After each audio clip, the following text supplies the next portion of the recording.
speak for 10 or 12 minutes as if in morning business, and then have the Senator from Massachusetts, Senator Warren, recognized at the conclusion of my remarks. Without objection. Thank you.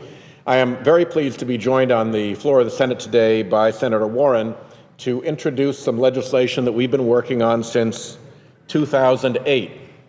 Astute observers of this body will recognize that that was before Senator Warren was even Senator Warren. But she has been for years a renowned expert in consumer law and a leading advocate of reforms to protect families from predatory lending.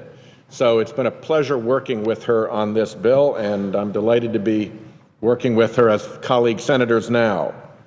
A little history. During President Obama's first 2 years in office, and before the Republicans took control over there in the House in 2011, Democrats passed two significant landmark bills to protect ordinary consumers from credit card company abuses. The Credit Card Act of 2010 outlawed some of the worst tricks and traps that lenders used to squeeze money out of their customers. After that law, big banks can no longer hike interest rates on pre-existing balances just because they feel like it. And they can no longer declare that the day ends at lunchtime in order to impose late fees on payments that come in the afternoon. As absurd as it sounds, credit card companies routinely engaged in that sort of shenanigan, but the Credit Card Act put an end to a lot of it. A second bill, the Dodd-Frank Wall Street Reform Act, established the Consumer Financial Protection Bureau, an essential agency first proposed by Senator Warren when she was a law professor. That body will be for mortgages and credit cards, what the Consumer Product Safety Commission is for toasters and swimming pools. In an age when the fine print in a financial agreement can be the door to a family bankruptcy, this new agency is long overdue. While the Consumer Financial Protection Board is working to protect American families from many types of unfair and deceptive financial practices, including ones that involve credit card fees, the board is barred from regulating credit card interest rates. In the final negotiations on Dodd-Frank, the allies of the big credit card companies kept interest rates beyond the reach of this consumer agency.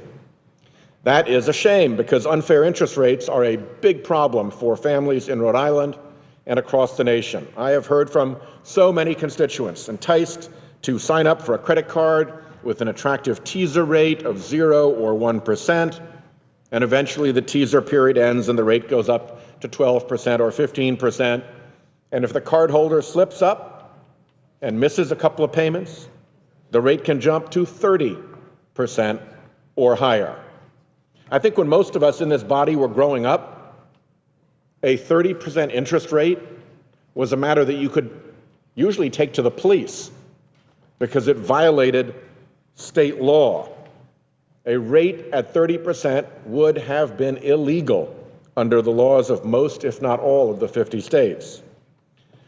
But the Supreme Court came in 1978, and they ruled that the Civil War-era National Bank Act only required a lender, the credit card issuer, to abide by the law of the state that's their home state, and allowed them to ignore the law of the state that their customer called their home state. Well, it didn't take too long for the big credit card companies to see the loophole. This meant that if they moved their legal home to states with no interest rate limits, with lousy consumer protections, even dealing with those states to reduce the consumer protection as a consequence of moving there, well, from these new havens, they could lend to people in all 50 states at any interest rate they wanted. Since that Supreme Court decision, which is called the Marquette ruling, high interest rate credit cards have mushroomed and consumer debt has soared. According to the Federal Reserve, in the year before the Marquette decision, 1977, only 38% of families had a bank-issued credit card. By 2010, over 65% had credit cards, with about a third of all families holding 4 or more credit cards. And the debt numbers coming off of those credit cards are even worse. Revolving consumer debt, which is mainly credit card debt, has exploded over 20-fold in the 35 years since the Marquette decision. This little bullseye represents the debt beforehand, the giant red circle, the debt afterwards. And the credit card companies are taking full advantage. Interest rates, as we know, are generally low right now. Banks are lending to one another at less than 0.25%. 30-year fixed mortgage rates are near 4%. Savings bonds pay a paltry 1%. The Stafford loans we're discussing will move from 3.4% to 6.8% if we don't act. But credit cards? According to bankrate.com, which tracks lending statistics, the average variable rate credit card now charges over 15%, and many consumers pay much higher rates. At 15% interest, it would take a family paying the monthly minimum, which is often equal to 1% of the balance plus the accrued interest. It would take that family more than 22 years to pay off a $5,000 balance. An emergency comes to your family, you need to go to your credit card to pay for it, you have to run up $5,000, 22 years to dig out from that at a 15% rate. Over those 20 years, the total you'd pay would be almost $11,000, meaning that interest rate charges would be more than the actual balance that you owed, which is bad enough, but imagine a family paying 30%. For them, it's much worse. It would take 25 years to pay off a $5,000 balance, making minimum payments, and the total payments the family would have to make would add up to $17,000, more than triple the $5,000 that was borrowed. Families may turn to credit cards in times of emergency, and then when they get back on their feet, find the next quarter of a century dedicated to paying off that debt.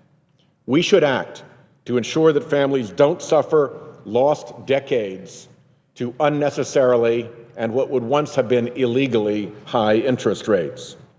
The bill we introduced today, the Restoring States' Rights to Protect Their Consumers Act, would not set a federal interest rate cap, but it would restore to our sovereign 50 states their historic right, a right that dated back to their status as colonies before the Revolution, to determine what interest rate limits should apply and protect their own citizens. This bill is 2 pages long. It is simple. It is a states' rights bill. It received bipartisan support when I offered it as an amendment to the Dodd-Frank bill, and I hope senators of both parties will consider supporting it now. I'll now yield the floor to my lead co-sponsor, Senator Warren of Massachusetts, with my thanks to her for her leadership in protecting American consumers and for her help in drafting this measure. It is a privilege to serve with Senator Warren in the Senate. I yield the floor.